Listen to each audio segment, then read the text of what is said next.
Doing events like this, I don't mean me, I mean you guys, having people coming to talk, sharing a meal together, sharing that energy together, that is really important, especially in a community like this, because if the stuff hits the fan again, you know what I mean by that, if that happens again, which it's likely to happen, we don't know how or when or what, but it's those communities that you're building right now that are going to save your lives potentially. And also, when you know that you have support around you, you can say no for longer.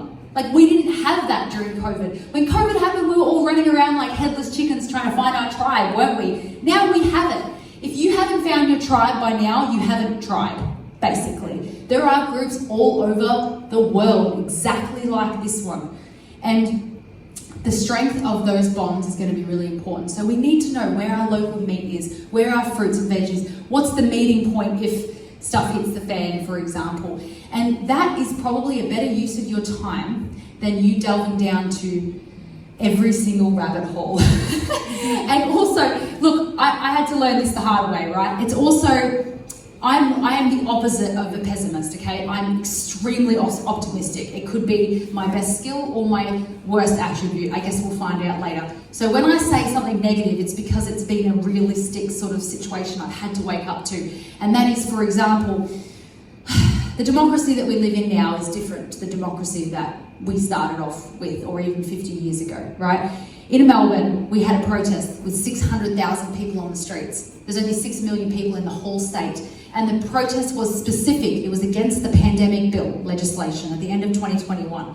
And there was 2 protests in a row, both massive. The biggest protest in Australian history because Canberra hadn't happened yet. And 3 days later, the bill went through, right?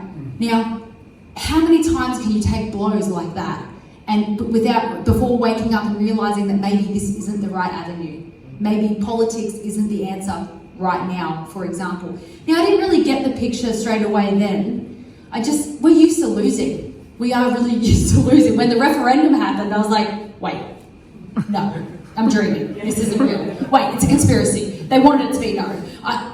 It was really weird, but I actually think we did just win, which is amazing. But I'll tell you when it really hit home for me is, remember when the drag queen story time started in Australia? It was like a wave. They all just came in at the same time. It was just massive. There was just events everywhere, drag queen story times. Now, in Melbourne, a lot of freedom groups got together and campaigned against the council, and they stopped one of these drag queen story times. And we were so happy. This was before the referendum. We had never had a win, literally. And so we were patting ourselves on the back. Oh, that was awesome, you know, we stopped this. And it was a lot of work, by the way. New websites, petitions, hours and hours of campaigning, designing, etc., etc. And then the week after, there was 10 more drag queen story times. And not to mention, Daniel Andrews had a drag queen story time in Parliament just to spite us because he didn't want us to win, right? That was when it really hit home to me. It hit home to me that if a mother is going to bring her 2-year-old child to see a man dressed in women's lingerie, it is possible that we will never save that child, that we will never get to that mother, right? And that the only way they would ever wake up is if they went through some serious pain and suffering, or maybe never at all. And it was then that I realised that because we are so passionate people, we really care. Not just about ourselves and our family, we care about like everyone's family, and it's a burden, to be honest.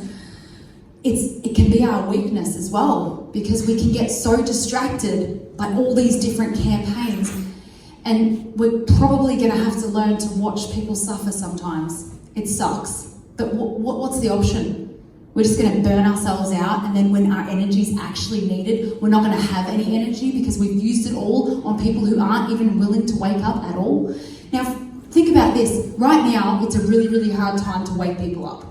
And the reason is because the crisis isn't in your face. Cost of living is a crisis, but we're all feeling it. It doesn't feel like a world domination to the average person. We know what it is. They think it's Putin's fault or something, right? They'll justify it some other way. The point is, let's say you had 100% energy right now. You would have to use 95% of your energy right now to wake one person up. Let's just say, for example. Think about that person who's on the fence that you know, your family, your friend, whatever.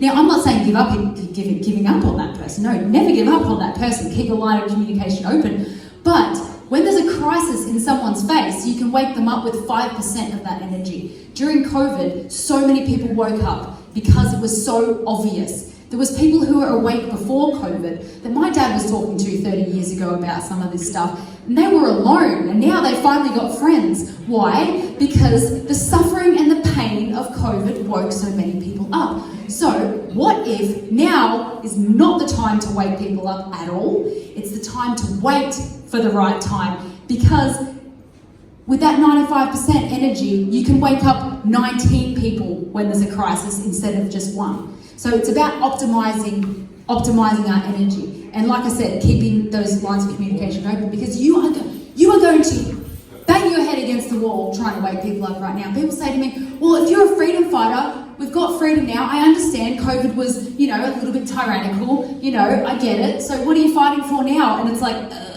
what I say is, I'm not fighting for anything. I'm trying to maintain freedom, and I'm preparing for what's coming. The fact that it got taken away from us once means that it can get taken away from us again. But you try to say that to someone, it's just gonna go over their head. A really great conversation with people on the fence is cash.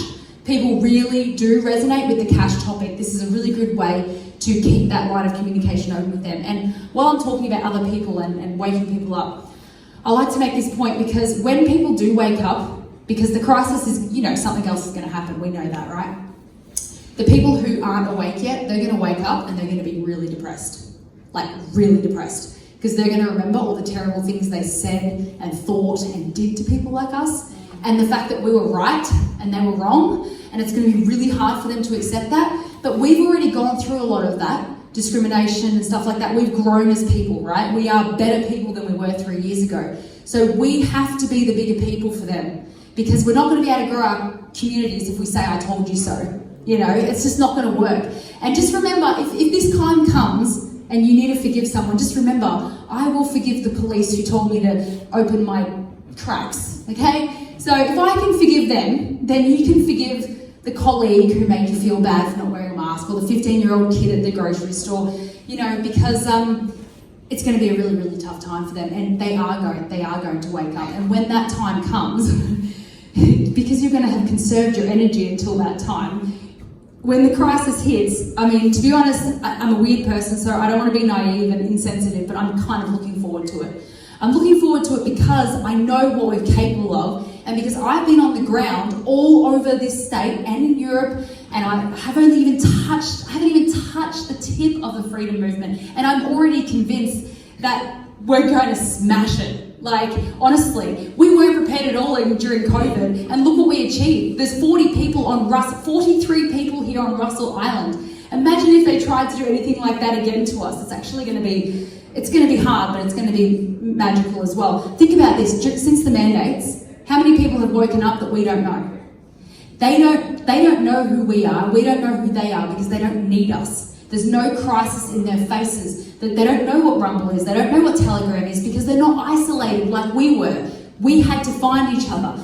Now that there's not a crisis, they're there in the peripheral, but we don't know who they are. When the crisis happens, they're all going to come running out of the bushes, and guess who they're going to look for? They're going to look for you. They're going to look for you because you were carrying the torch. You're here on a Thursday night. You've caught a ferry, you've done whatever, because you're fed income freedom, people, let's be honest, that's why you're here. There would be 10 times the amount of people here tonight if we were in the middle of a crisis, because that's just how humans work. Pressure creates diamonds, it creates juice, it creates etc, etc.